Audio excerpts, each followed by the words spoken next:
Welcome back, everyone. Today's video is going to be just a little bit different, and I'm really excited to bring this to you. So, as you can tell, I'm working on 3 6x6 inch canvases. I'm actually going to be making 3 separate paintings. Now, I do this quite a lot when I'm painting paintings to sell. So, this summer, I am going to do a bunch of markets and hopefully some festivals and things like that. So I really needed to paint a bunch more of these little paintings that I can sell very easily and very quickly. So I'm going to make 3 of them at once and bring you along for the ride. Now, I am using oil paint in this video. However, you can easily do these in acrylic, and where there's a difference in how you would handle the medium, I will let you know.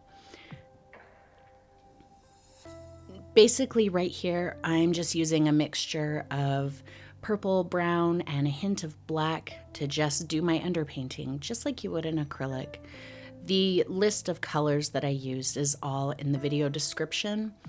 Nothing is required, so whether you're using oil or acrylic or the brands I'm using or not, please don't stress about materials. You know, use whatever colors you like or use whatever colors you have that are close enough. There's nothing required. You could even completely change the colors that you're using. For those of you interested in the oil process, I am mixing the paint here with a little bit of Gamsol, which is Gamblin's mineral spirits. I like that one because it has very little odor and it's much less toxic and nasty than things like turpentine.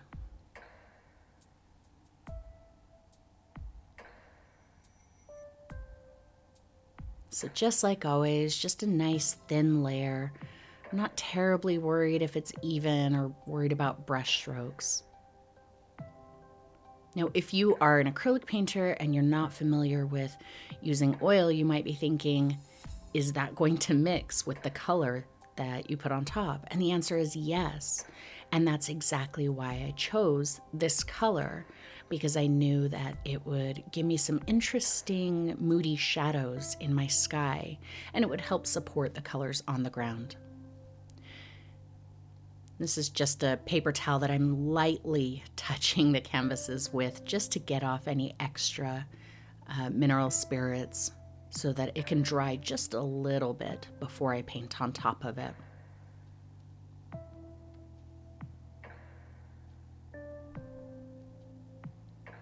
Going to my, I believe this is my number 2 long handle filbert. I like to make these center lines on my canvases when I paint these little landscapes, because it just helps me keep track of where the center of the canvas is, because I don't want to put my horizon dead center, and I don't want to put my interesting objects in the painting dead center. So I put those lines there just so I can have an idea of where the center is so that I can make kind of composition decisions around that.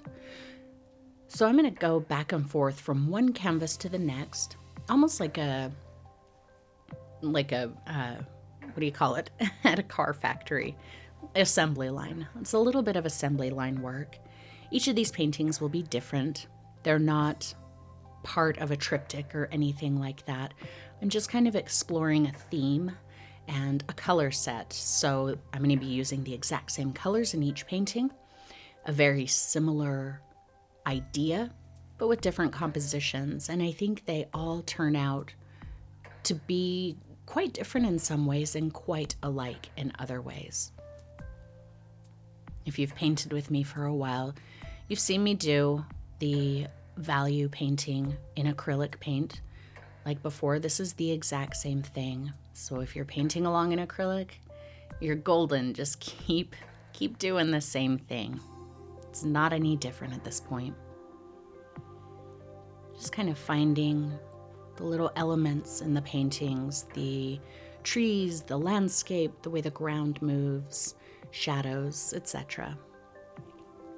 Now, when I paint for my markets and festivals, I do tend to paint mostly in oil. It's just because oil sells better than acrylic. Oil is not better than acrylic. Acrylic is not better or worse than oil. They both make paintings that will last for, forever really, if it's taken care of. And there's not more skill required to do an oil painting than there is acrylic, and vice versa. It's just preference. I do love the challenge of painting in oil. I can do things with the paint that I can't do in acrylic, and vice versa. I can do things in acrylic that I can't do in oil, and that's why I use both. That's why I kind of go back and forth between both.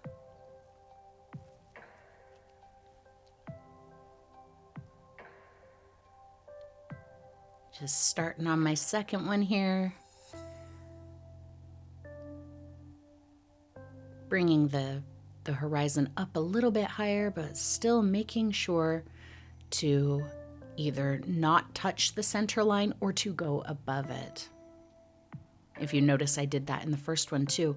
The bushes on the horizon, they don't touch the center line, but the bushes on this side, they tend for the most part to go above it.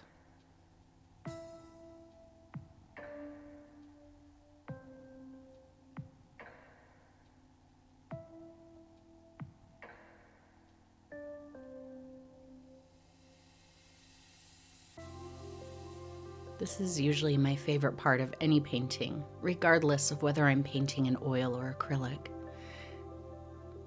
Painting in your values first, basically doing a monochromatic version of the finished painting, is really helpful in deciding your composition, where you want your elements to be. You can easily make changes and work that out, paint over things you don't like later. And setting your values, I think, helps you get a really good idea of where your colors are going to go. So if I just started this straight with color, I wouldn't have a lot of idea about how light the sky should be in relation to the distant elements that I'll have on the horizon, or how dark my shadows need to be in relation to the midtones, etc. So if I'm just going straight at it with color, then my values will suffer and it won't be as interesting of a painting. So remember the saying that value does all the work, but color gets all the glory. So don't skip your values. Your values are more important than color. And see here, I took my horizon above the center line.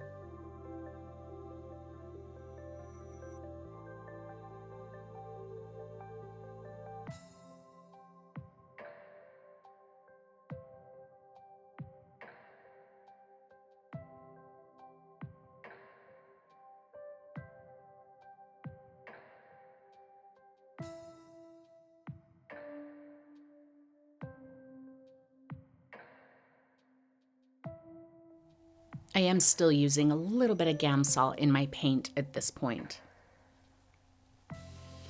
Not as much as I did on the underpainting, obviously. You can think of Gamsol, if you're an acrylic painter, you can think of Gamsol or mineral spirits as water. So where you would use water to thin down paint or wet your brush, you can use the mineral spirits. So that's why I started with that. It really thins the paint down. Now later I will use a little bit of a medium called Neomagelp,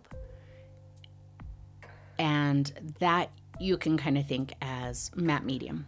So the way I use matte medium in acrylic painting is kind of how I'm using Neomagelp in this painting. It just kind of increases the flow of the paint, makes it a little bit smoother. It helps it blend softly, things like that.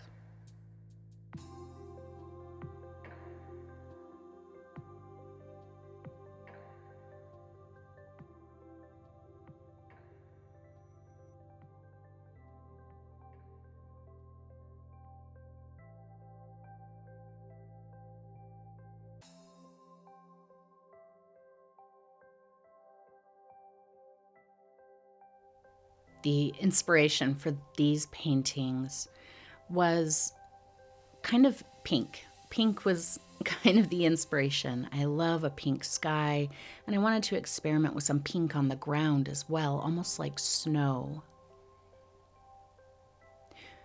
Now here is probably the biggest difference in the way an acrylic artist would paint these versus an oil artist. Right now I've got a Q-tip and I've just dipped it into a little bit of Gansol, and I'm using it to erase spots where I want my lightest values, the brightest areas. Now in acrylic you really can't do this, so don't worry about it. I don't do this on my acrylic paintings. I just focus on building the darks instead of erasing lights.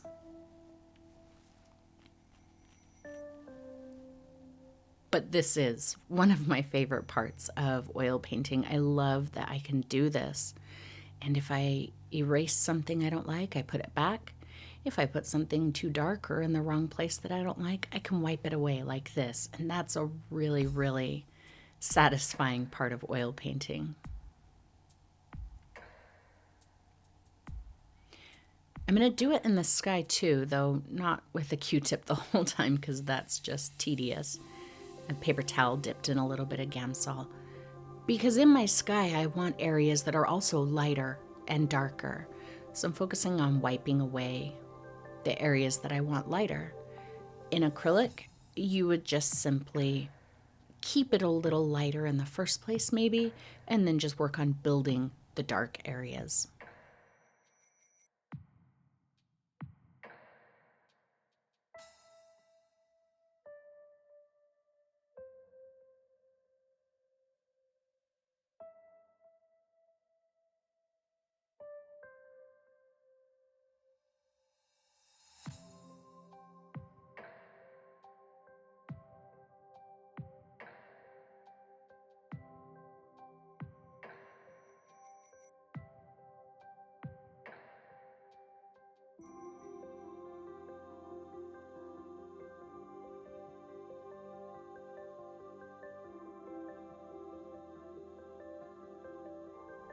And we'll just continue the same thing on these other two. Now, I would really like to know what you think about this setup that I have here with painting 3 paintings at a time. Like I said, it's something that I do a lot. I paint in a series of 3 when I'm doing small paintings quite a bit for a couple of reasons. First, it seems very practical to me. I'm working on a very small painting, but I've got to put out the same amount of paint. Might as well do 3 of them at the same time and, just save a little bit of time. But also, sometimes I like to do this with the multiple paintings because I'm trying something out, something that I haven't done before. So whether it's a composition or a color combination, a color mixture, a new technique, some kind of an idea that I am not terribly familiar with, I will do it in this kind of, I keep losing that word, the process one right after the other, because it helps solidify the concepts to me.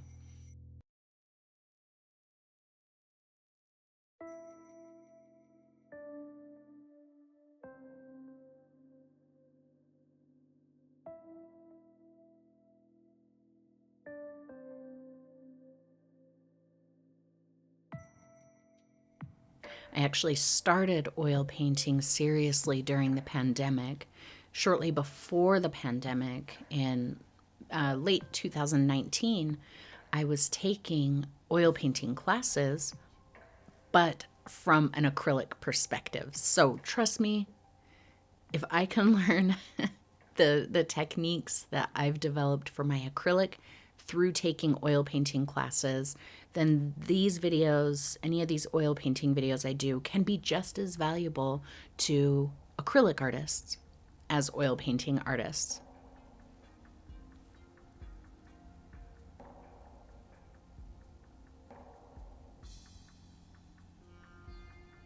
always like to give myself a little bit of light in the distance, like I'm doing there. I think sometimes when we're doing landscapes, we get so focused on this is the element in the foreground. This is the element on the horizon. And we've kind of got those two planes, and that's really it.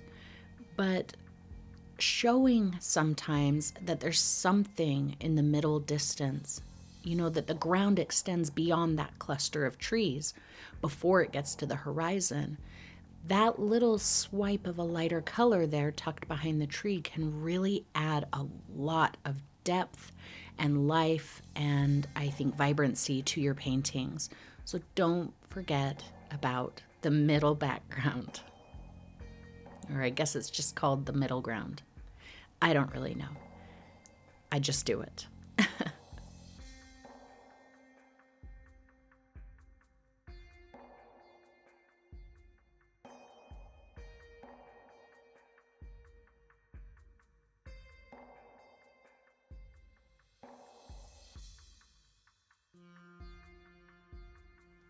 Now, one of the reasons I'm not showing you my palette as we go is because I can't get my oil palette up to because it's a very large sheet of glass. But also, it's really impossible for me to tell you exactly what colors I'm mixing to get what color or the ratios because I'm working with a very limited palette. So if I've got pink, let's say, and I want it to be just a little bit duller, a little bit grayer, then I'm just kind of throwing a lot of the colors on my palette into that mixture. There's not really a set, color mixture for everything. This color I'm using is Gamblin's, I believe this is the Radiant Magenta. You could mix it using like Quinacridone Magenta and Titanium White. It's just basically pink. But you can see how I go here, that it's picking up that background color just a little bit and mixing it into the pink, and that's exactly what I wanted.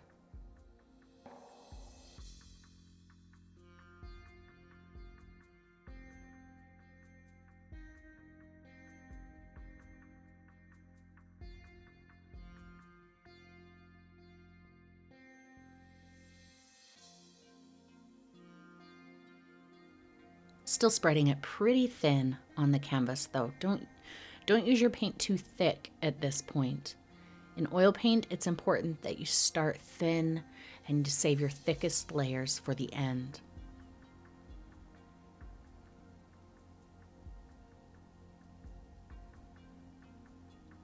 See that shadowy, kind of stormy color I'm getting there from where it blends.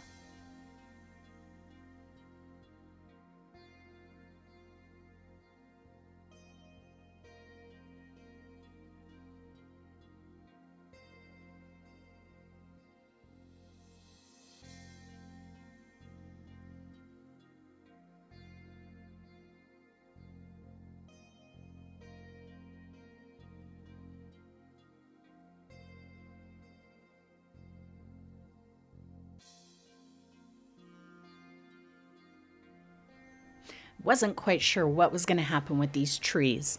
I just kind of put in those placeholders for them, and I am painting around them a little bit, but I'm not being precious about it. I can paint over them, wipe them out, whatever. I just want to remember right now that trees go in these general areas.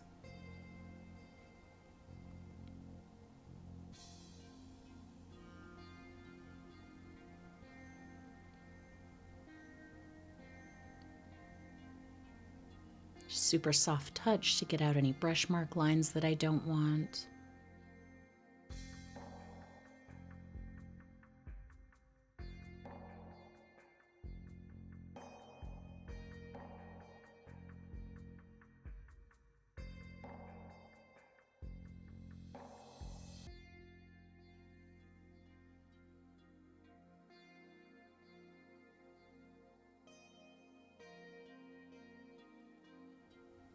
In acrylic, to get that kind of smoky variance in the brighter and the darker pink, you could either mix a little bit of your underpainting color into the pink on your brush, Or you could glaze a little bit of the underpainting color kind of in a very, very thin layer over the top.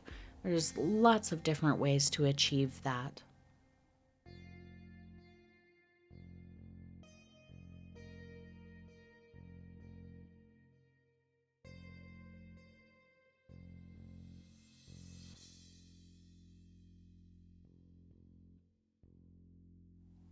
I really liked the cloudy shapes that I had going in there. I don't know why I smoothed it down like that, but I do come back and add it back in because I really liked that.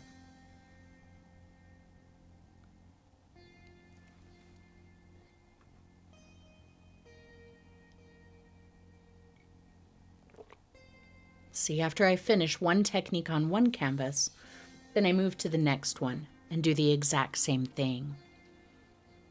Toward the end, things get a little bit more random, and I might do like a brush stroke on this one, a brush stroke on that one. But for the most part, it's kind of this clockwise work.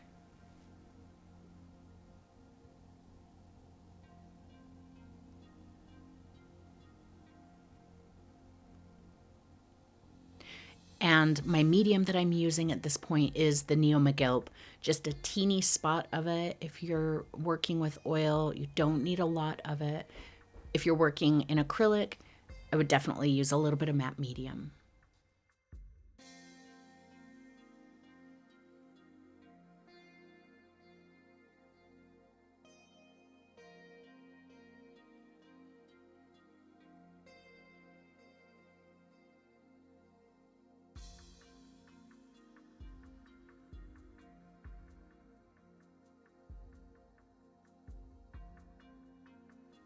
I think I'm on a very colorful sky kick lately, very unexpected sky colors. So you'll probably see some more with strange but kind of dreamy skies like that.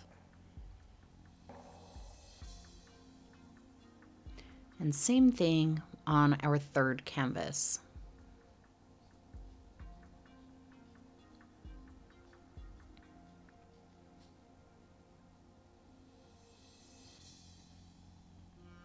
Overlapping all of my shapes. You don't want to cut edges around anything, and not in a painting like this anyway, because I want this painting to seem very dreamy, very misty. And so if I have hard lines where the sky meets anything, then it's really going to lose that effect. So don't be afraid to blend into those. If you're using acrylic, the way to get that kind of foggy blend over top of those is to just use some medium and scrub it out over the top of that, and that will fade it transparently over top of your darker colors.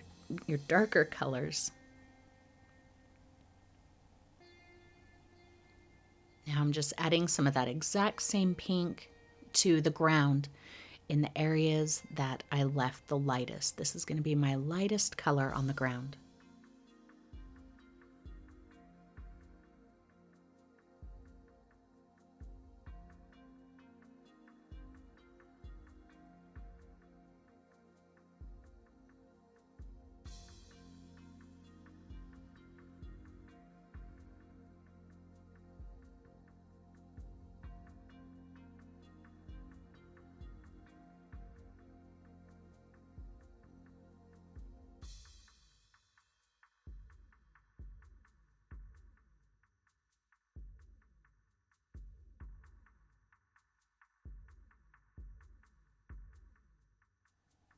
Just little hints of it in the distance there.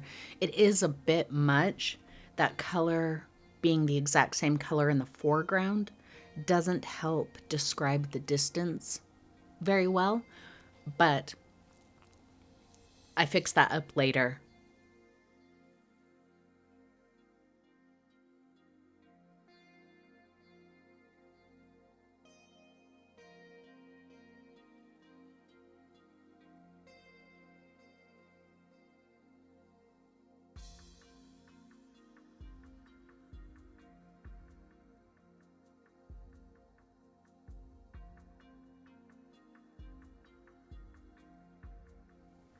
Still blending it into those distant colors just a little bit.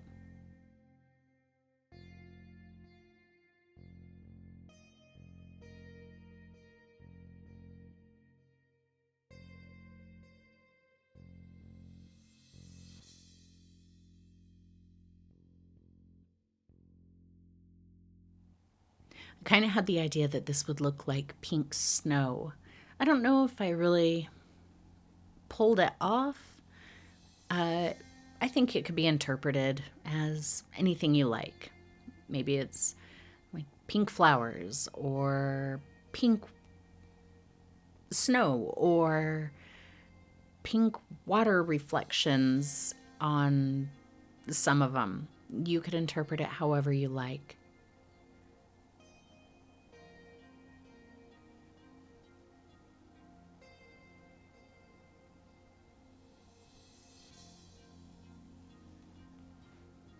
But I found last year when I was doing markets that these dreamy, moody, small paintings sell pretty well at some of these markets that I was doing.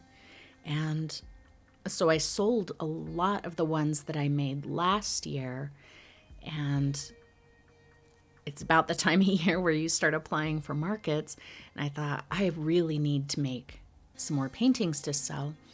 But when I make videos, a good video can take me at least a week to make between, coming up with the concept, working elements of it out, filming it and painting it, editing the video, recording the voiceover, editing that, processing the video and getting it out to you. It's a very long process. So it doesn't afford me much time to paint outside of that. So I kind of found myself in a position where I had to decide, am I going to make videos over the next, several months or a year?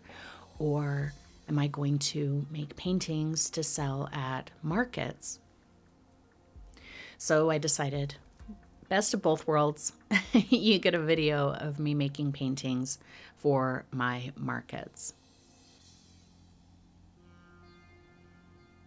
And they won't all be oil. I do some acrylic for my markets. And, if I can get enough of these done over the next little bit, then we can jump right back into some, standard acrylic type tutorials. But right now, I hope that you're happy coming along with me, to making these paintings. It's something that really kind of makes me feel very fulfilled. Making these little paintings just off the top of my head, very little judgment going on while I'm painting. I'm listening to my audiobook and I'm just kind of on autopilot, and it's so meditative for me. And then at the end, I have a beautiful painting that I'm super proud of. And there's just not a better feeling in the world.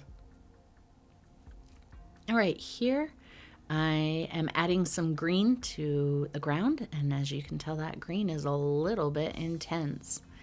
I know that I used green gold. And I'm not sure what's mixed with it here. It's probably a little bit of the pink. It's not the right color, but it's fine because we're going to layer a bunch of colors on it. I did mix a little bit of cobalt teal or just teal, some kind of teal in it, as well as a little bit of white. It still feels very bright green and not distancy enough to me. But I'm mixing it in with the pink that's under there, and that's graying it down and making it feel a bit more distant.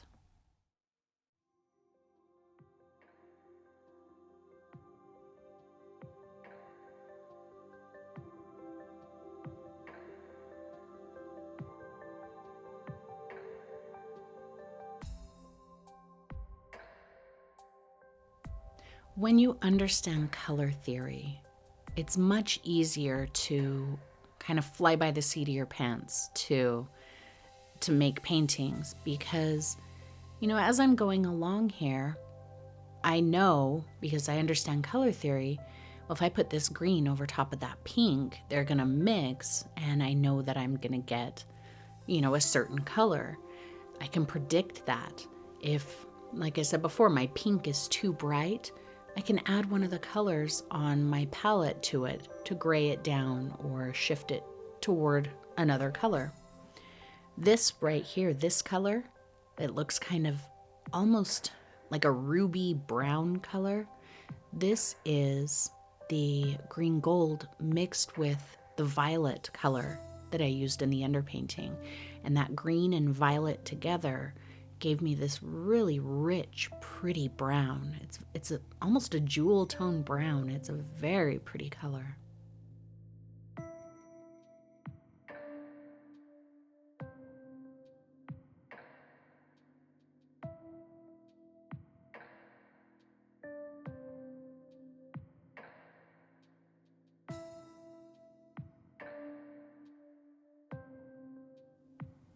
Not working on any details at this point, just finding where I want colors to be.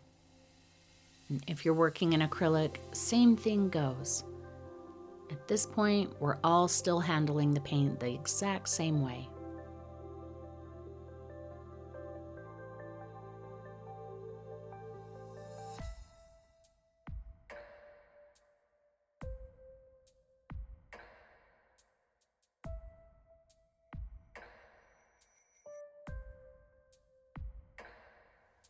And a little darker.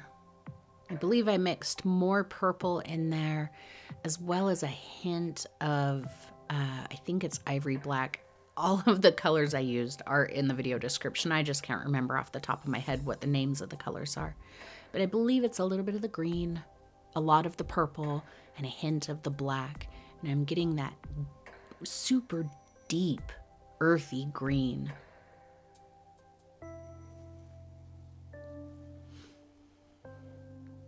I don't use black a lot. In acrylic, I almost never use it. But in oil, I do tend to use black occasionally.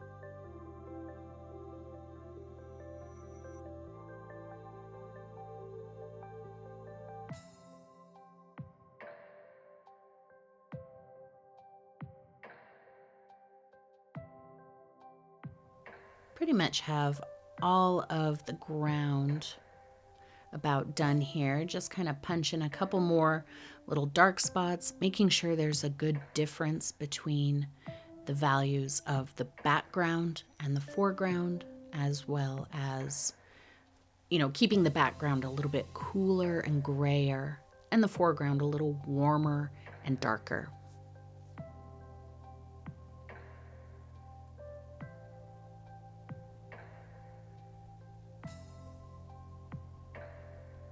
And onto this one, and my colors are going to end up being totally different than the first one, and that's okay. I'm using the same mixtures of colors, just in different ratios.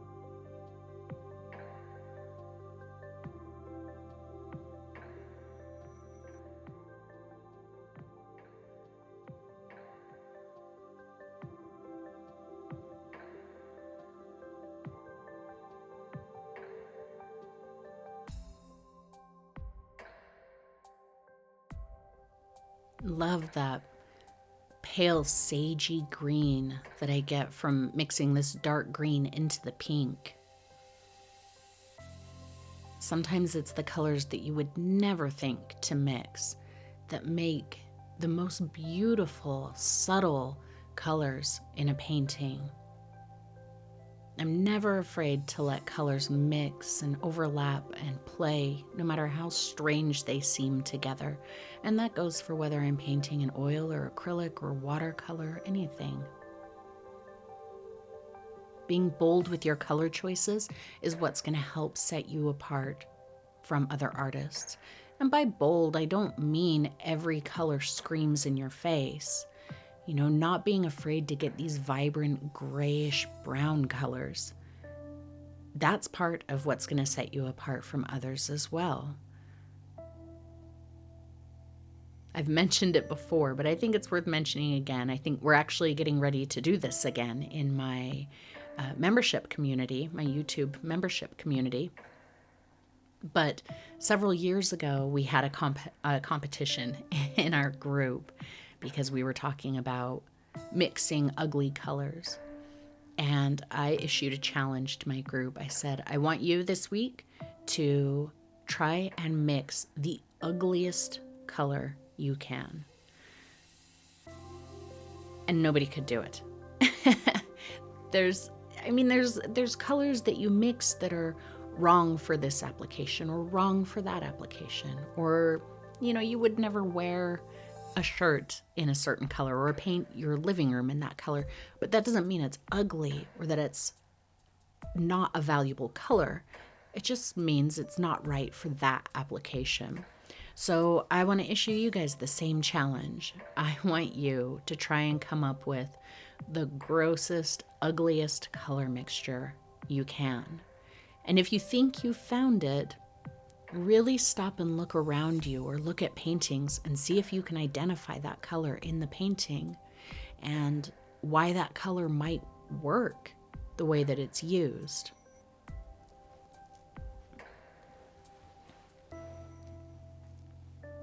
A little bit of a brighter green.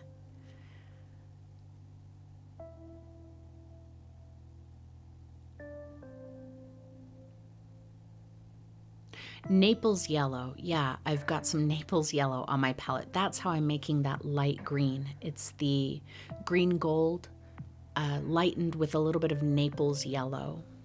There's probably a little bit of the cobalt in there as well. And then the pink on the ground is mixing with it.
Really mixing it into that pink there.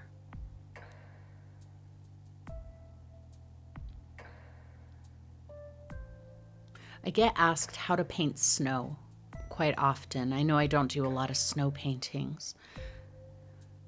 It's hard to imagine how to paint snow sometimes because you think, well, it's white. Well, I can't just paint the ground all white. So how do I make realistic snow? And you make realistic snow by using a base of white or some other pale color, obviously, but also by changing it a little bit. So maybe graying it down a little bit for shadows, mixing a little bit of blue in it, a little bit of pink, a little bit of yellow, different colors into that white ever so slightly, and, applying them in ways that suggest movement and shadow. So you'd use blues in kind of distant snow or in shadowed recessed areas of snow. You would use pink maybe for kind of the middle area of the snow. It's not the part in shadow, but it's not the brightest part. So maybe add just a hint of pink to those areas. And in the brightest parts of the snow, you could add little hints of yellow. And that's one of the ways that you can create effective snow. I kind of do that in this painting as well. As you'll see in a little bit, I'll mix some yellow and some blue into this pink and give the snow and the sky a little bit more of a dynamic look, some glow, and it helps to create some features on the ground. But this green is doing that too. Just creating a bit of texture and making the ground look like it's, kind of rolling. There's some depressions and some hills.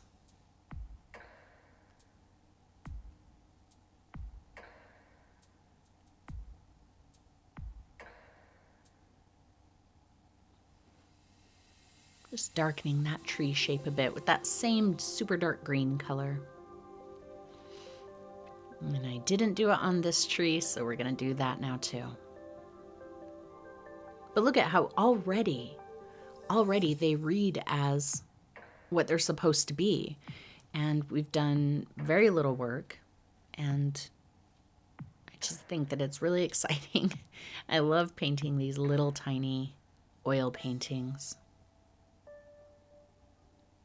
It's very quick, very, very satisfying, very quickly.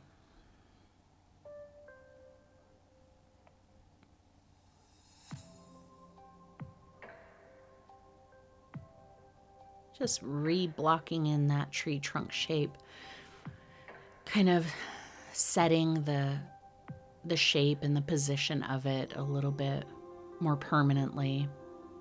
Still not sure exactly what's going to happen with that branch, so I'm not going to do anything real permanent with it. This background color is, I believe it's just the cobalt teal, which is way too bright, way too saturated, and that's not going to work for the distance. Remember, in the distance, we want them to be grayer, we want them to be lighter, less saturated.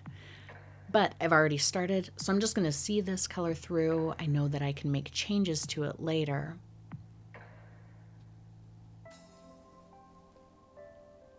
And definitely mixing it into that sky at the edges.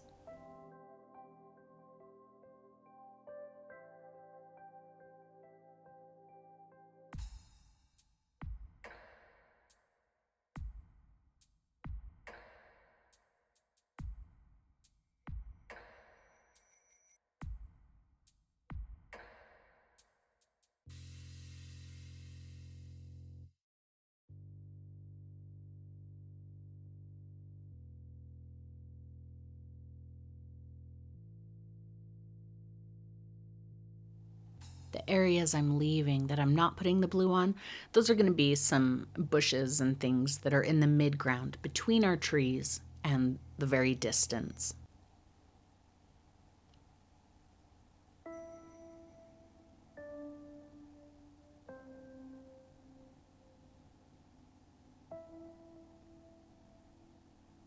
I added here a hint of the pink as well as a speck of white, just white. And that's getting me a little bit closer. It's not quite there, but it's getting me a little bit closer to the color that I actually want in that distant area.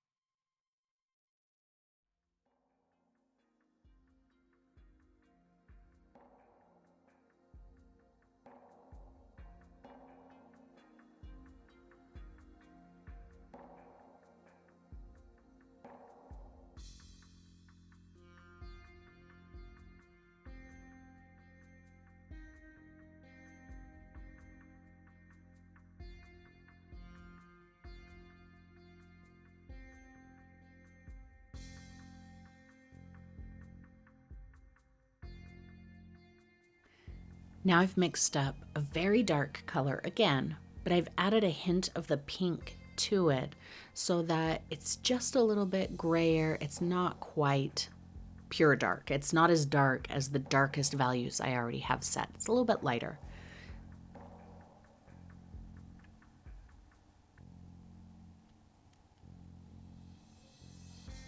And it's very, very gray. I think it's a mixture of most everything on my palette. It's definitely the purple, a little bit of raw umber, a little bit of black, a little bit of green gold, and then the pink. So that's why I say it's really hard for me to show you how I'm mixing this, because I'm kind of mixing it on the fly.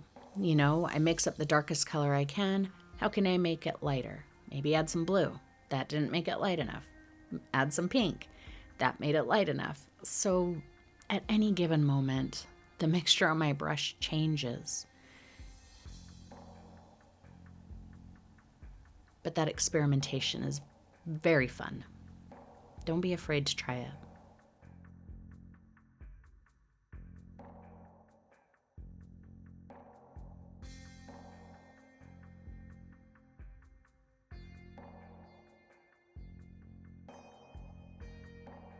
And if you're painting in acrylic with me, you're still doing great. We're still doing it the exact same way. This is that same grayed down color. I did add a little bit more pink and blue to it to soften it and gray it down. And I'm adding it to these distant tree shapes that I put in there.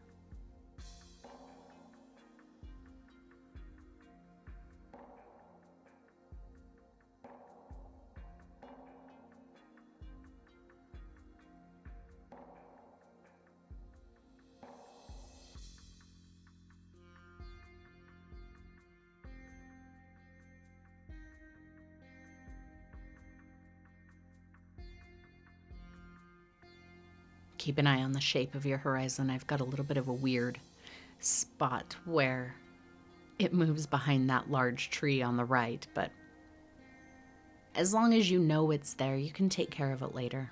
There's no need to stop and make changes immediately. Just make note, and when you come back to it, change it then.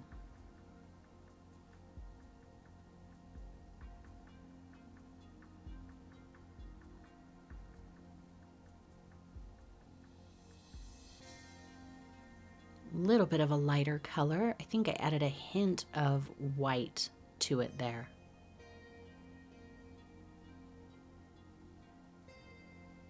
Just keeping it toward the top, keep the bottom of those shapes a little bit darker.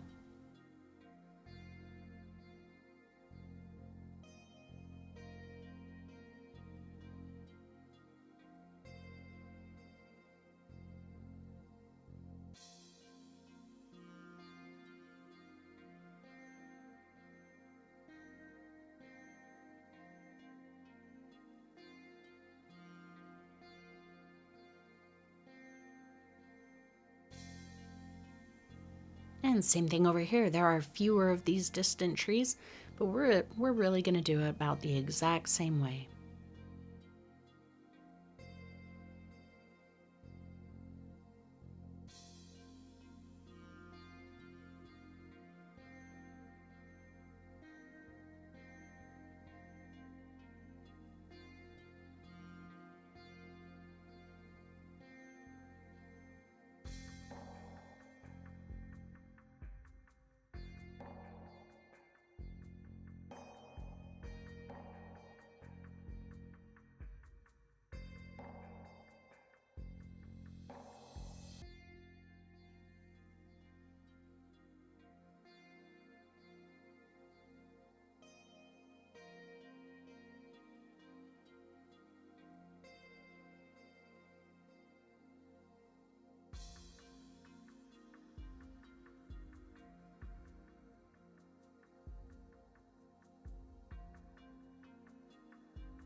I didn't even add any of that gray color to the ground on that second painting. So you can see how as you go, each painting ends up getting little elements that other paintings didn't get. And They just kind of become their own things.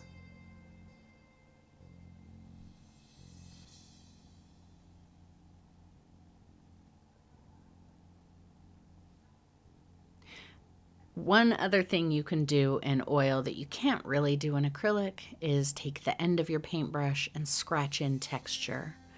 Now, if you're using your acrylic paint a little on the thick side and you do it as soon as you lay the paint down, you absolutely can do this technique. But coming back later and doing it is obviously not possible.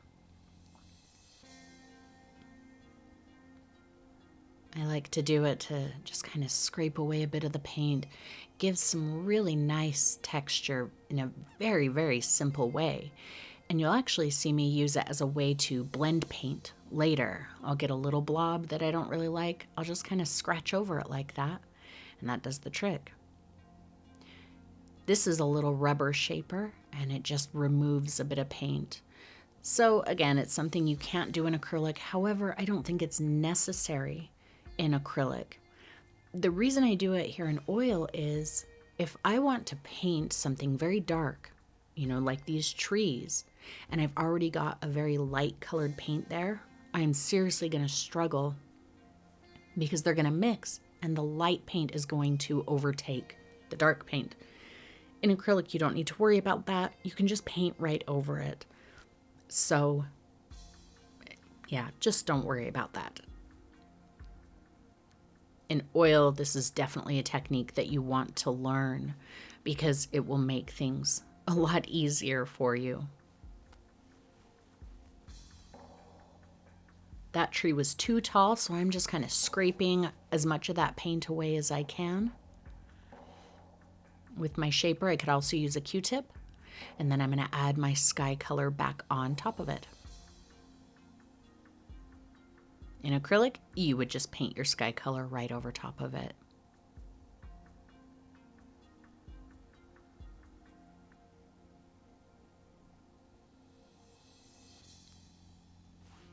That tree just got way too tall and way too thick. I want it to be distant, so it's got to be a little bit smaller.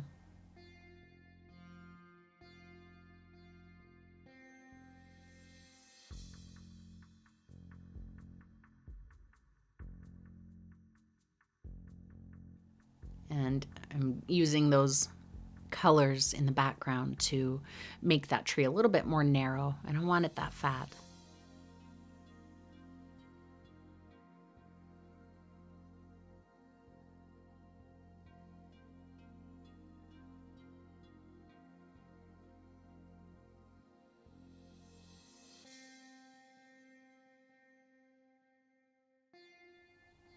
If you notice, I have a different paintbrush for each color.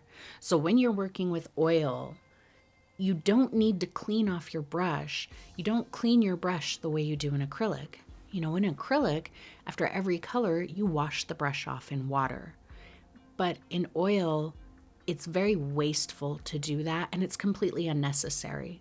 So sometimes I'll end up with having 4 or 5 paintbrushes in my left hand, one for each color, or I'll have a dark brush and a light brush.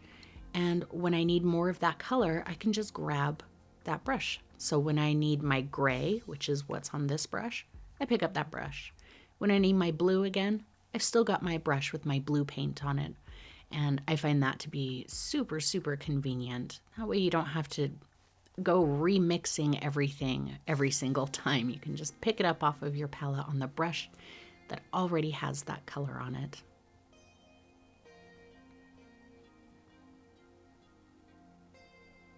Same thing here, darkening up the base of those mid-ground trees and blending it into the ground a little bit.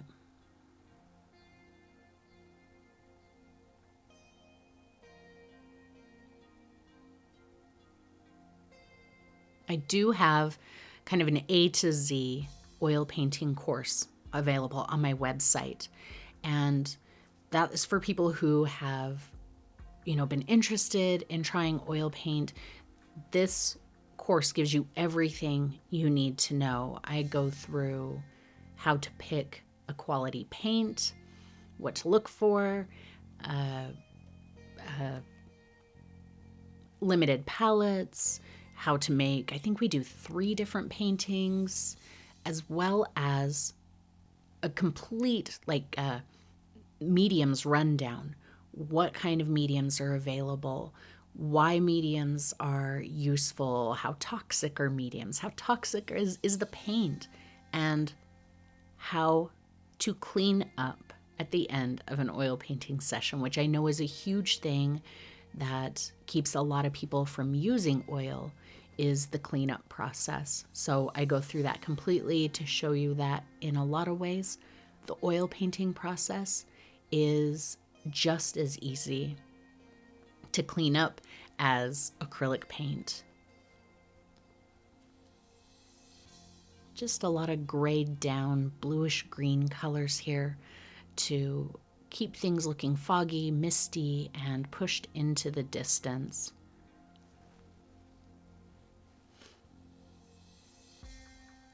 A little bit of pink just to soften edges between the sky and everything it's touching. This is just my pink brush. In acrylic, you would use your pink color with a bit more medium to make it kind of transparent. That's how you'll get it to look foggy over top of everything else.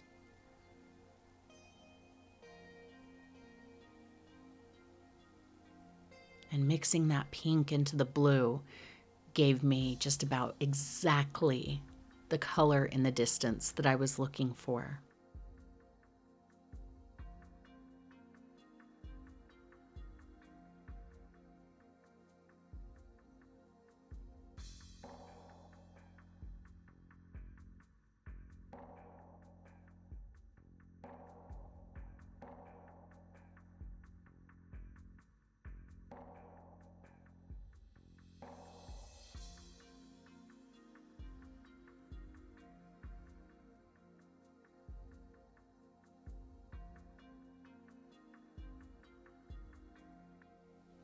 Sorry, this canvas at the top has a little bit of a glare on it because it's closer to my lights.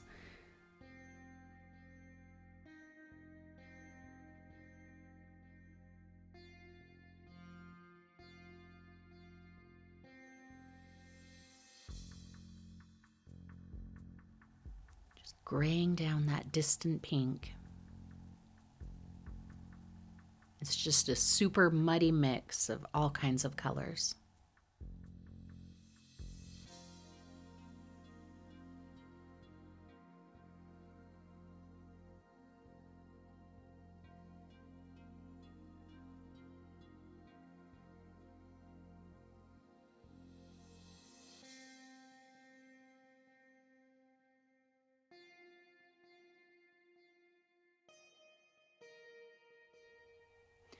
All right, we are going to work on the sky a little bit more. Now, I did mix in the tiniest speck of the teal and white into this color. And it does the thing, but it's not quite the thing that I wanted. So we're going to add several colors into this sky and just make it really pop, make it really exciting and dynamic.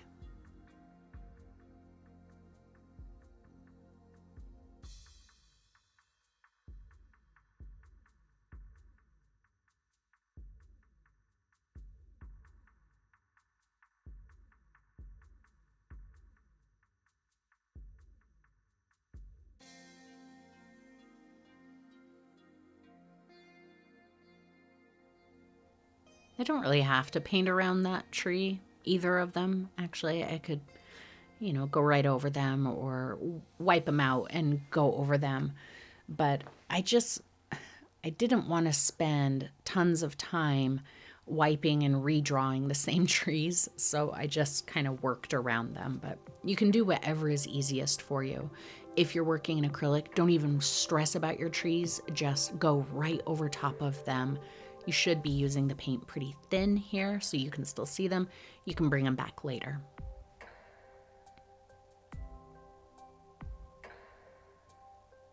That is just the pink. I just picked up the pink there because I decided this area was a little too dark, a little too shadowy and blocky looking. So I'm just going to add some more of that lighter color in there.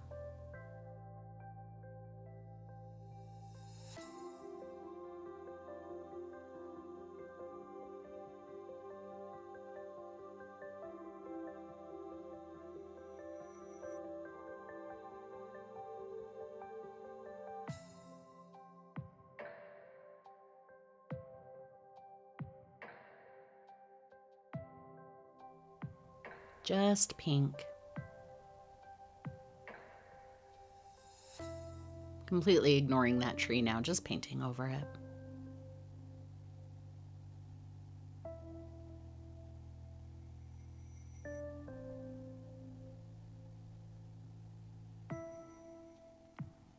And same thing roughly on this canvas, except I skipped the lavender. I'm just going straight to the pink because now I have a better idea of where I'm going to take the sky.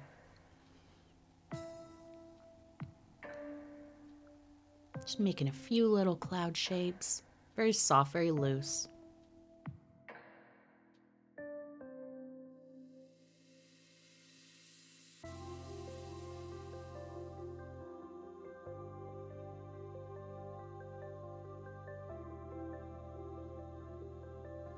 And get those shapes over here because, like I said before, I smoothed it out way too much over in this corner.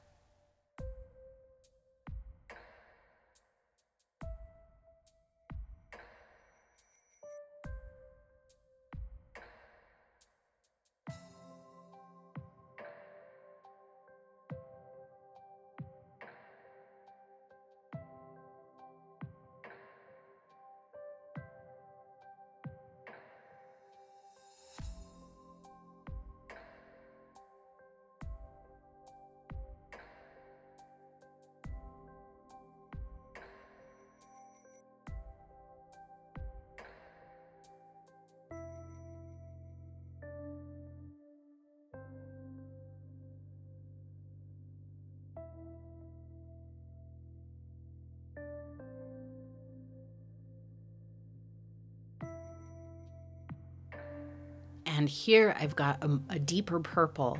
This is that cobalt mixed in with the pink and a hint of white. I didn't want this color to be crazy different from the pink, but enough that it would create a bit of vibration in the sky.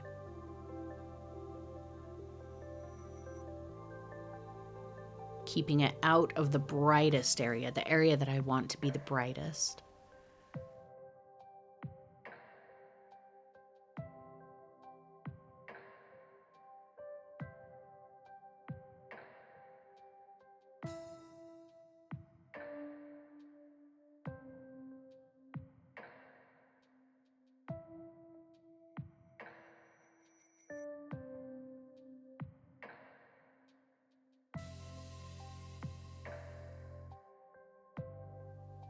Any blue would work instead of cobalt, instead of the cobalt teal. I think, well, maybe not any blue. I would maybe, if you don't have teal, I would maybe do cerulean, simply because it's opaque, it's a paler blue, and cerulean is a really good color to express distance. The teal has a lot of green to it, which can be hard to use in the distance, but I feel like I managed it pretty well here. But yeah, if you feel like you might struggle with the cobalt also, just go with cerulean. It'll mix really well with the pink, and it'll keep your greens from being overly vibrant. Now here I mixed the pink with a little bit of Naples Yellow. So I got this really soft, pretty peachy color.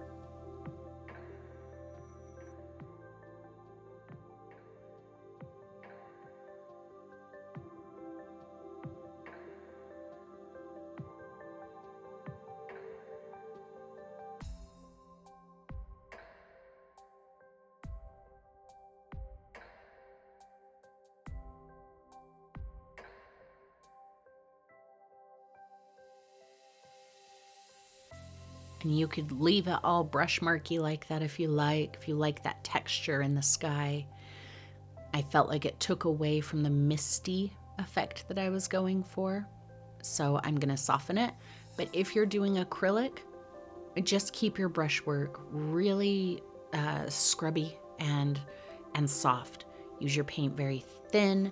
Use a little bit of medium to help kind of soften out those brush marks. In oil, just get the color down. You can come back to it later.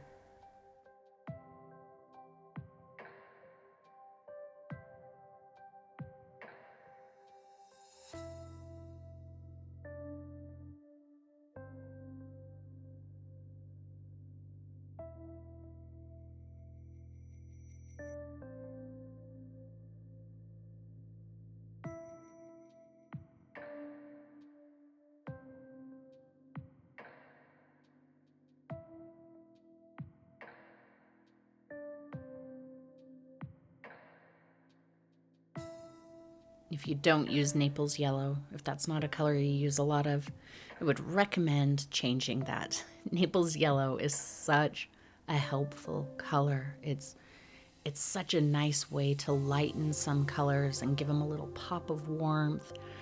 It doesn't overtake colors like cadmium yellow can. It's just a very useful, beautiful color.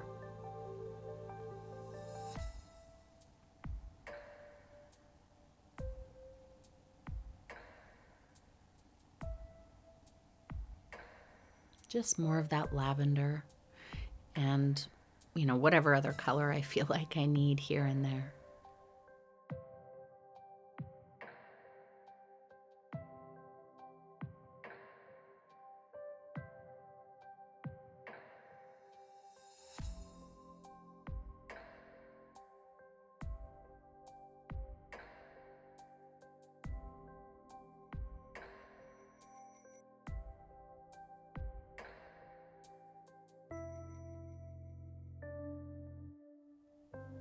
All right, now I'm gonna soften those cloud shapes, and this is a dry, soft brush. It's my old Bright, the large Bright that I don't sell anymore, and it really doesn't matter what shape the brush is. It just matters that it's very soft, and I'm barely touching the canvas, and it's just softening everything just a little bit, and I go right over top of that tree. I know when you're coming from an acrylic background, you think if I touch that wet paint, it's gonna smear everywhere. Because that's how acrylic paint works. If you touch onto some wet paint with other wet paint, they get muddy very quickly. Especially a darker color like that would smear and streak and blend. It's not really how oil paint works. Oil paint doesn't smear into itself quite the way you think it's going to. The textures and the way the paint flows on top of other paint is very, very different in oil to acrylic. See, I'm going right over top of those tree edges, and it's not smearing them out of existence. So you can tell that I went over that tree trunk because it's a little soft, but it didn't affect my sky color at all. Going down to I believe it's my number 3 round, doesn't matter, whatever you're comfortable with. Just the darkest color I could mix up. It is not pure black. It's probably the purple, green, brown, black mixture again. And I'm still using the Neo Miguel as my medium.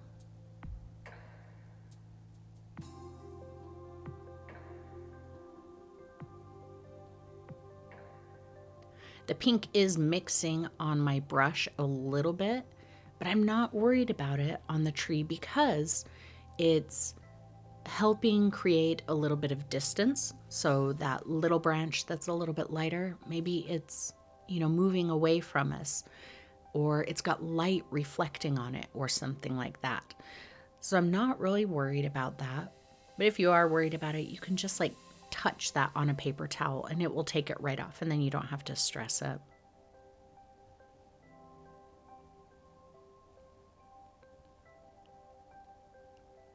And we don't want those teeny tiny little branches to be pure black, because in real life they kind of fade. They're so small, they fade out of sight. So I like the way that the sky color mixes with it there.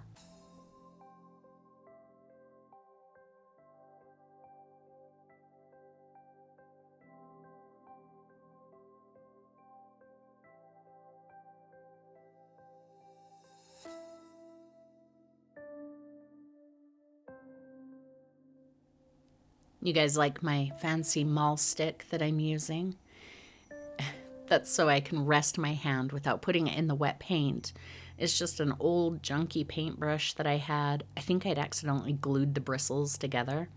So I just wrapped a bunch of tape around the bristles, and now I use it for my mall stick.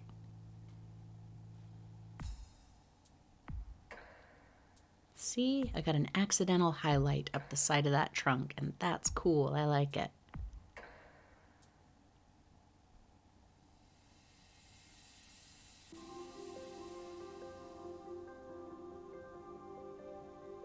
Except apparently I didn't like it that much because I painted it out.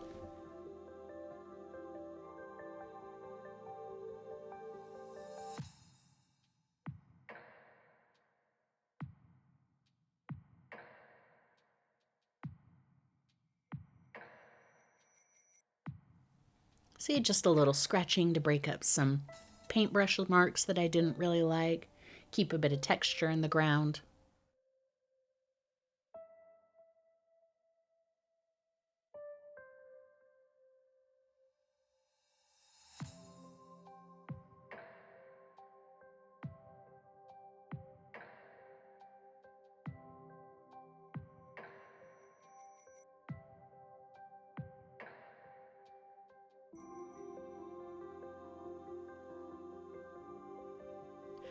Over here, I did add a little bit of some lighter colors, pink, blue, maybe a hint of white, just something to lighten this color just a bit. I don't want it as dark as those foreground trees because it's in the distance.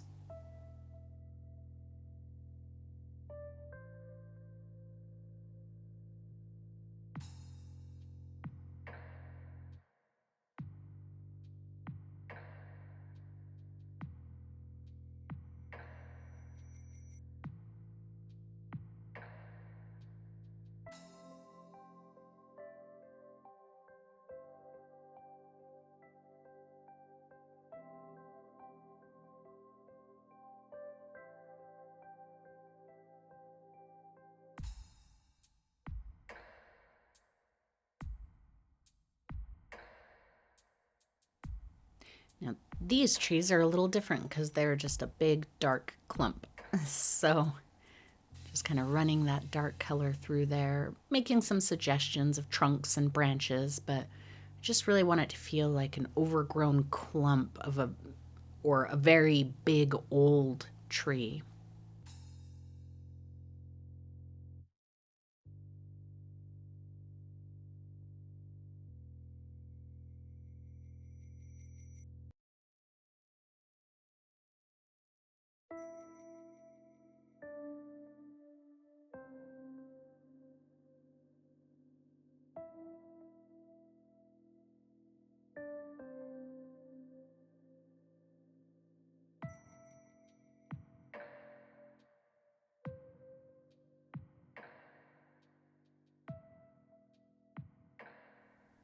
I'm focusing more on creating texture in there than trying to render like an actual tree. Here you can see it a little bit better. This one I paint a lot the same way so you can get a better idea.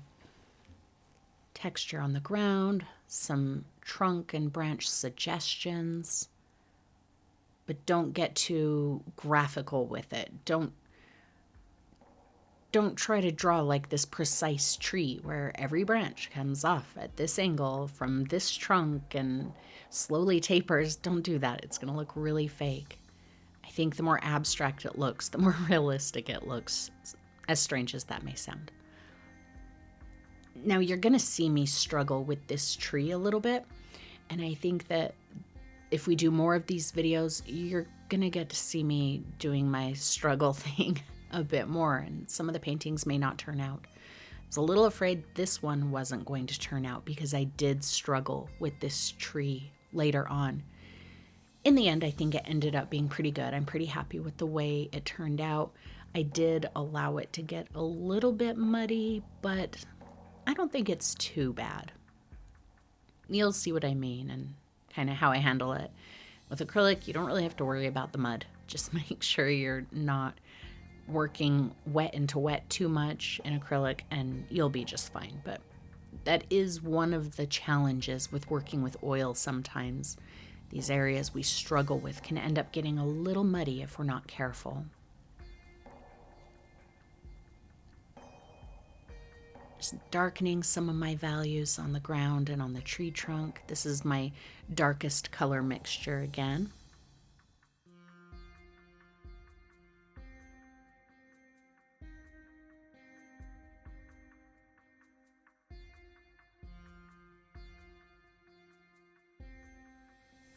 Getting nice dark values in your painting is another way that you're going to help set yourself apart from other artists.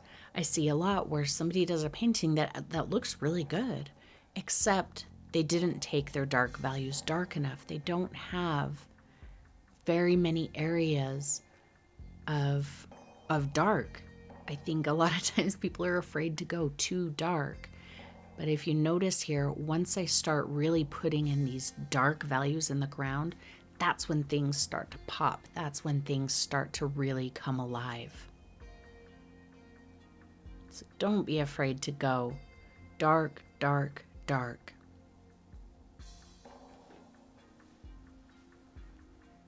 See, now that grass is standing up, and it's simply because I added a very dark value to the base of it to give it some depth.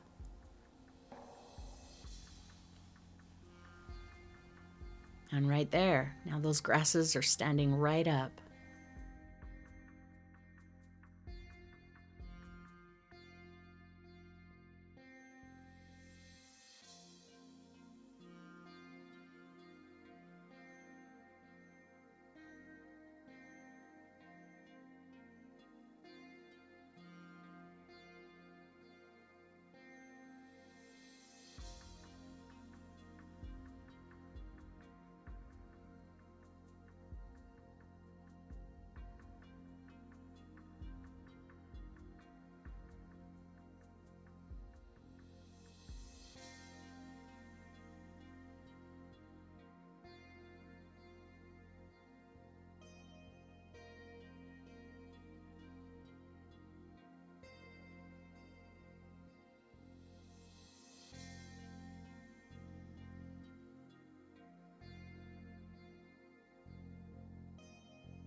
And same thing over here. This ground is very flat, very soft looking.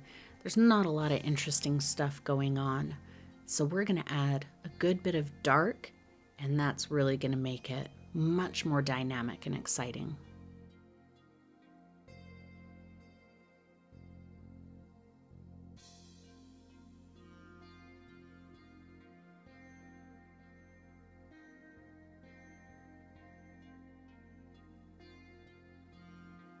The first one, I feel like the ground ends up looking like an old worn footpath that hasn't been used much in a long time. This one almost felt like a dry riverbed. I think that's how it ended up looking, and I really like that effect.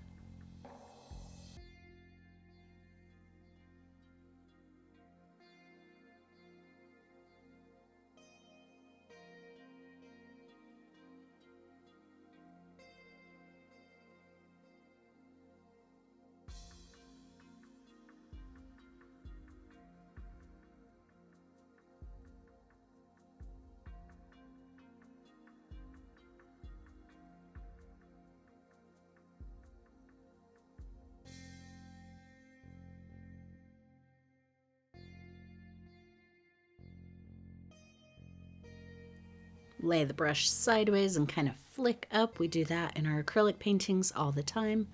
I got a weird smear there, but clearly I'm not worried about it. In acrylic, you could just take a damp brush and quickly wipe that away before it dries. In oil, I'm just going to take a dry, clean Q-tip and just kind of dab at it, and that takes care of it.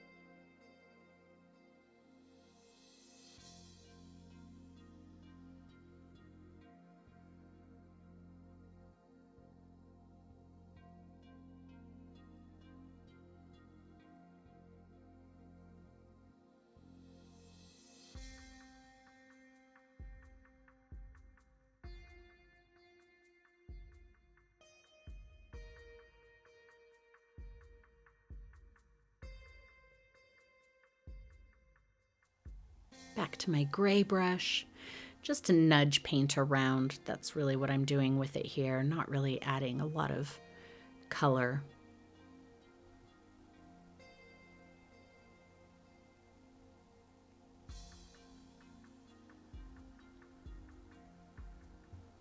Just letting it pick up whatever it's going to pick up and kind of scooting it around a bit.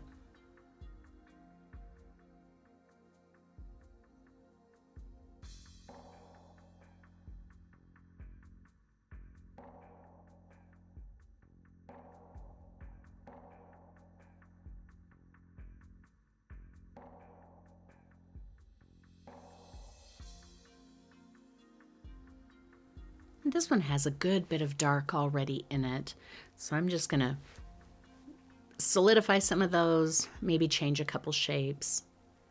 But as far as the darkness, I feel like it's pretty good.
That's that gray brush again, just pushing colors around.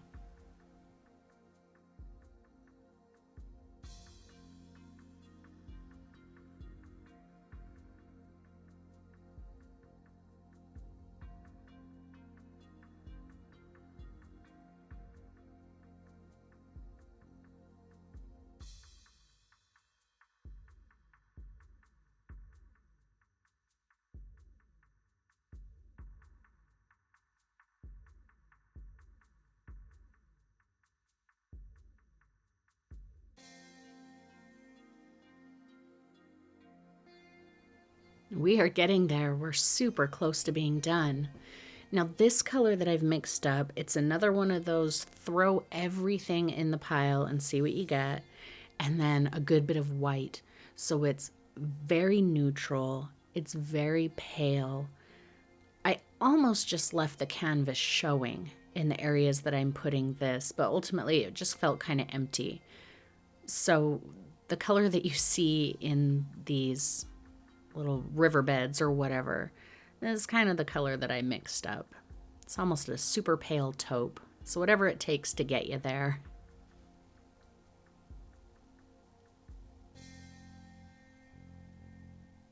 I didn't want to make you sick with the camera jumping from one painting to the other, so we're just zoomed out for a little bit here.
I'm just putting a hint of it in this first painting. I'm actually super pleased with how the ground is coming in this painting. I just wanted to give a few areas with a little bit more of a pop to them.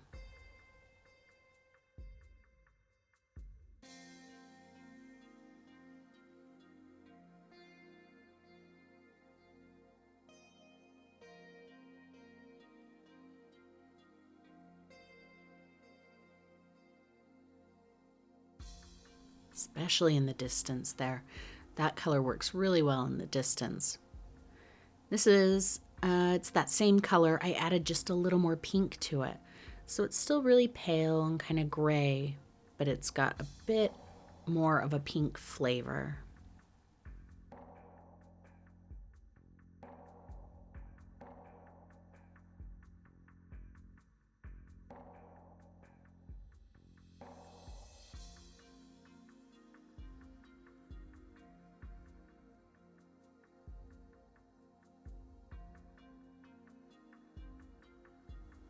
This is that same grayed down pink. Now, if you notice, the paint is applying a little bit thicker at this point. I'm not using any extra medium. It's pretty much just paint. And I'm letting my brush marks show a little bit more and just be a little bit thicker.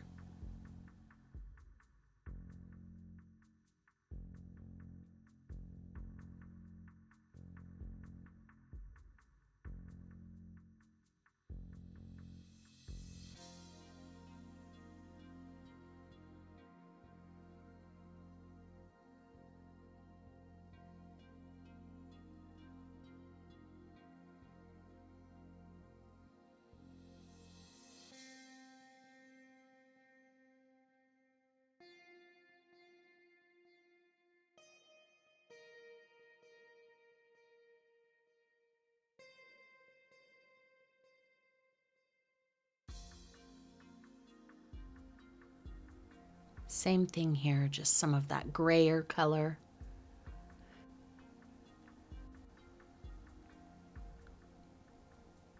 This one was a little bit too pink, so I add more of that gray color into the pink here just to kind of tamp it down a little bit so it didn't feel so neon.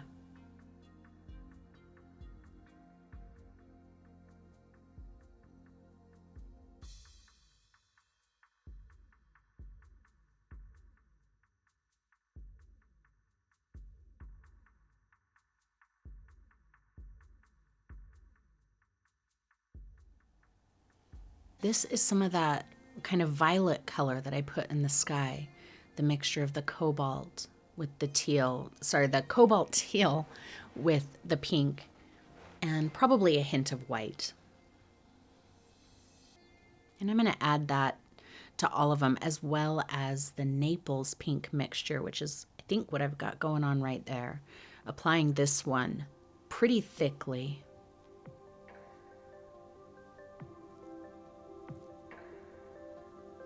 Now these paintings will pretty much be dry in 3 to 4 days. I didn't apply any paint terribly thick, but the medium that I used, the Neo McGill, has about a 3 to 4 day drying period. Some of the colors might take a little bit longer, especially like this Naples pink color I'm putting on now. It doesn't have any medium in it, and Naples Yellow is notoriously long drying. Like, it will stay wet for a long time. So it's not an issue. It's just something to be aware of, that if you have colors such as Naples or alizarin crimson, Indian yellow, and many others, if you have those colors very thick on your oil painting, you can expect that to be wet for a long time. I've had a little blob of alizarin crimson sitting on my palette for about 6 months, and it's still wet to the touch. Like, I can still go and use it. Whereas other colors like the raw umber, if I put it on my palette today, tomorrow the outside of it is going to be dry.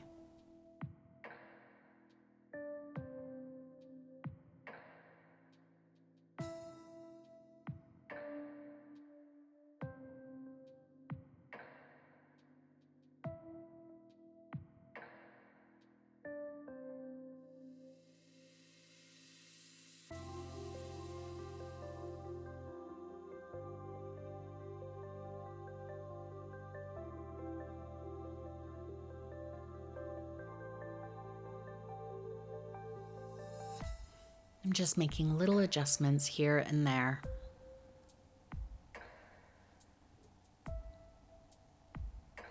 This is actually a clean brush that I'm just using to break lines and blend and move paint around a bit.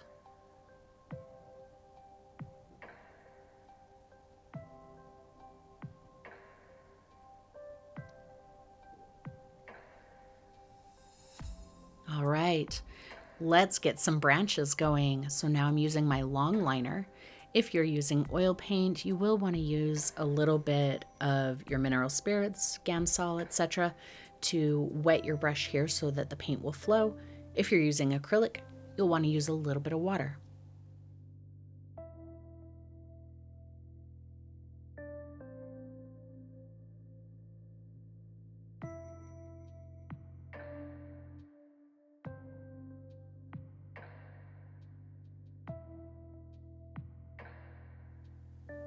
I'm using very, very light touch to get these kind of hairline branches. It does take some practice, and you'll probably want to stabilize your hand a little bit.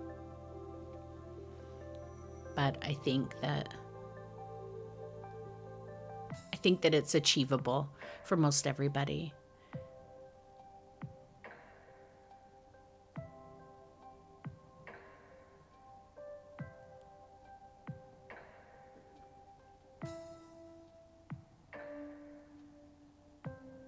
Maybe not most everybody. I guess I shouldn't say that. But practicing it and really putting some focus into the pressure that you're using, the amount of paint versus water/medium that you're using, and again, practice will help you get the thinnest, most delicate branches that you're capable of getting.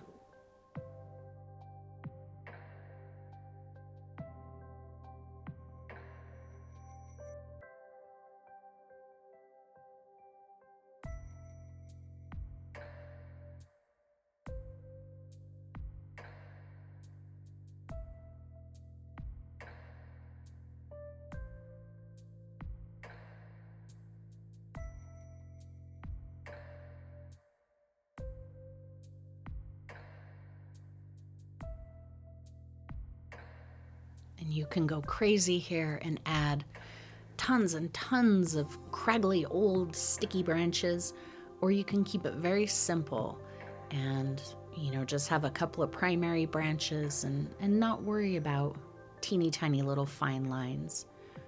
Trees do all kinds of things, so there's not a right and a wrong. Do what you are comfortable with and what you like to see.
I think this one ended up being my favorite out of the three. I really like the way this painting turned out. This was my original composition idea, the one that I came to the entire painting session with, and then the other two are variations of this one.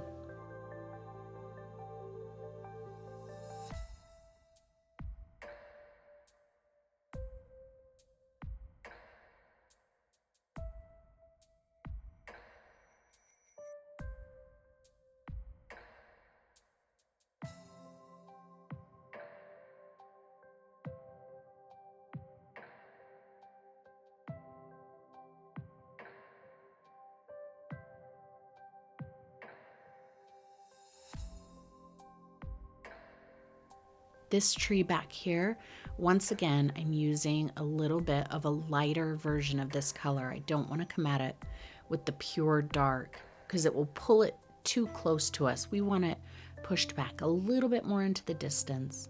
So it's going to be a little lighter and grayer.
Now back here in the distance, I'm very gently scraping in just some vertical lines to indicate that these are trees.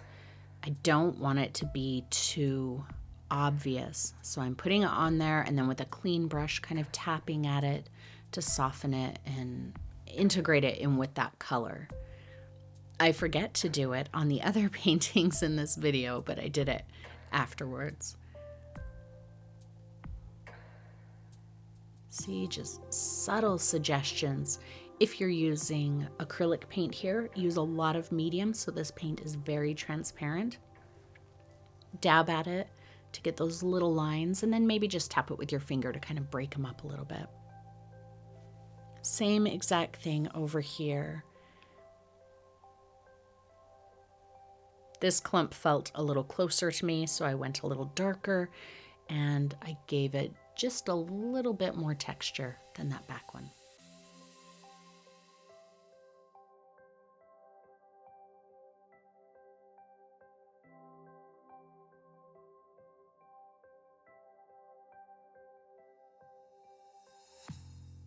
I've got just a hint of that dark color on the end of this brush, and I decided to give it a little bit of texture, almost like maybe some dead leaves still hanging on or whatever. If I went back and did it again, I think I'd probably skip doing this. I didn't hate the way it looked, but I didn't love it.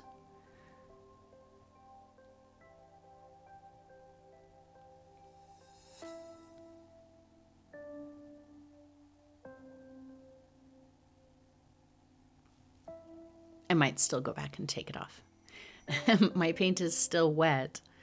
I finished these paintings yesterday, and so I still have a day or two to work on them. So I might go in and soften it a little bit. I'm kind of doing that here, using my pink brush to just soften some of those shapes a bit.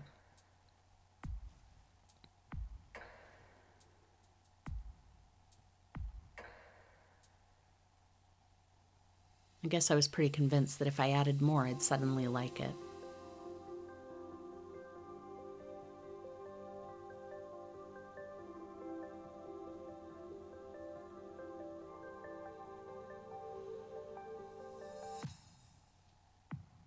Now this one has kind of a canopy type shape to it. It's not completely bare like the other one.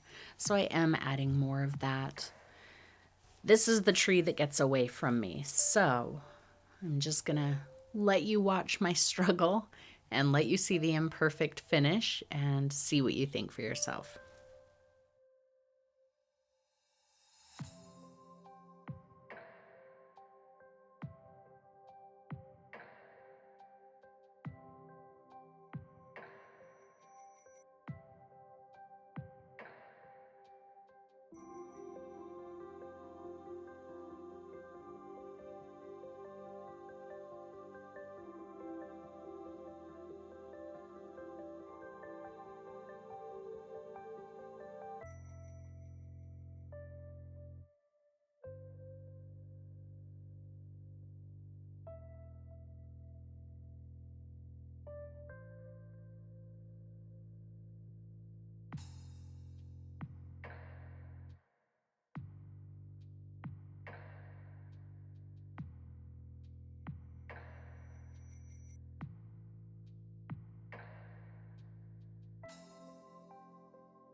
But in oil, the exciting thing is, like we've already seen a little bit, if you really don't like something, if something is really not working out, you can scrape it off.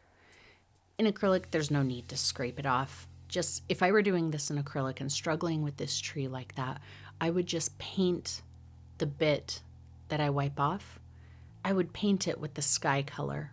Just get rid of it with the sky color and then start again.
Oh yes, I thought, let's soften it and see if it's exciting. That didn't look too bad.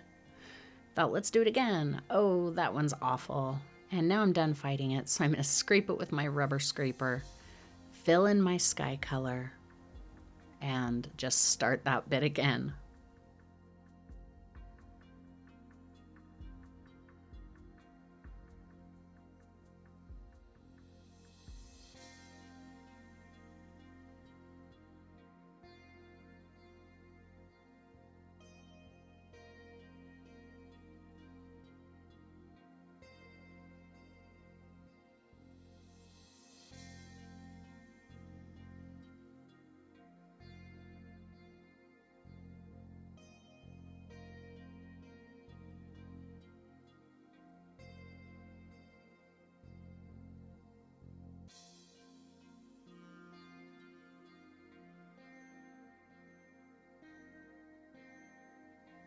The tree that I ended up with, I like much better than the tree that I kind of had in mind when I blocked it in. I wish I didn't have to go through mud to get there, but, you know, sometimes you have to take the long way around.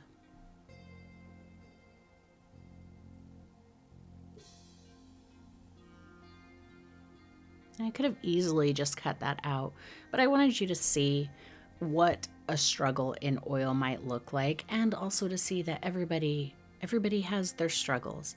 Things don't always go right.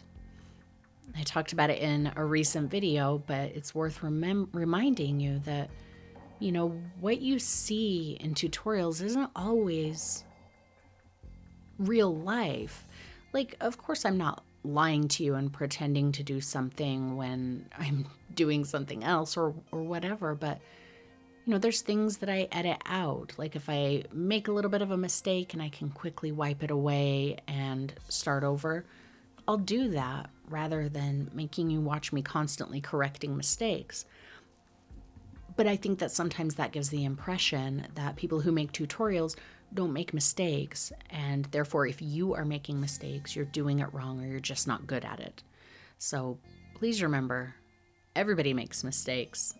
Everybody has things about their paintings that they don't like or that they felt were a struggle. So I'll try not to bore you with watching me make corrections too frequently, but when I think that it's a good learning opportunity for you to see, I will definitely leave it. Just going back in with those different sky colors, creating a bit of drama, and getting rid of some of that mud that's still there.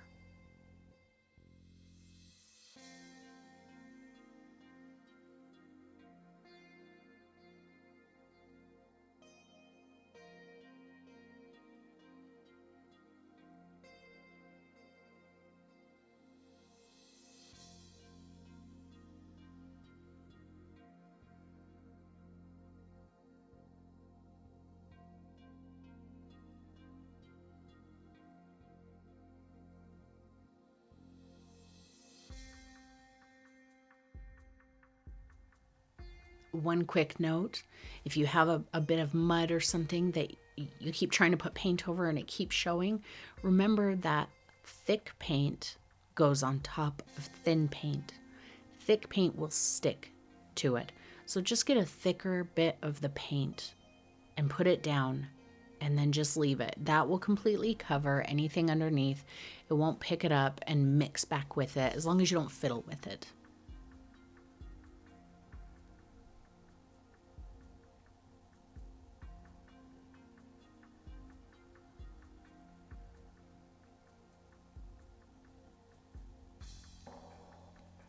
Now I'm happy with that tree.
Nice and thick and bright right there.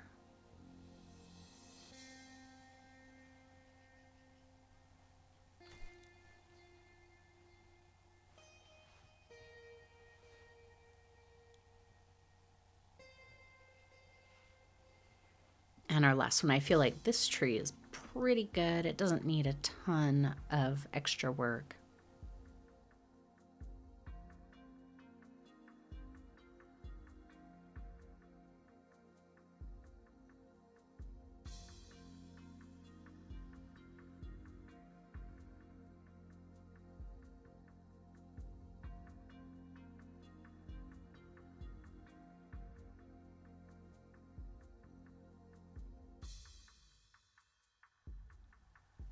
Just some little sticky branches here and there.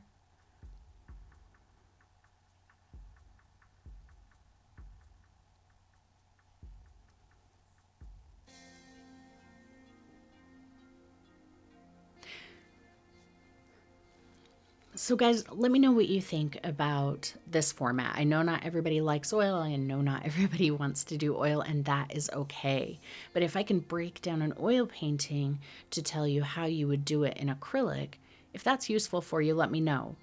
Like I said, it's kind of how I developed my acrylic technique is by taking oil painting classes. I learned oil painting techniques and figured out how to translate them into acrylic. So it's absolutely possible to learn one by learning the other. So if you are interested in continuing this journey with me, making my paintings for my markets and festivals this year, let me know. Let me know what you think. And if you are interested in learning more about oil and how the cleanup process works, or more about the mediums, how to paint with it, all of that, you can check out my oil painting course that is available on my website. I will leave a link in the video description below so that you can check that out.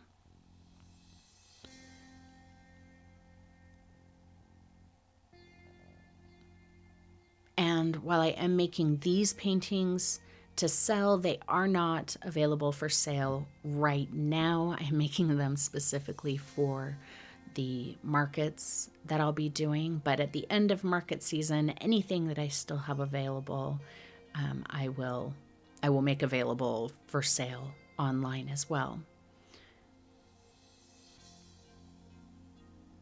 I do have some leftovers from last year that I may put on my website soon. So if you're interested in that, be on the lookout. That is all that goes into these little paintings, friends.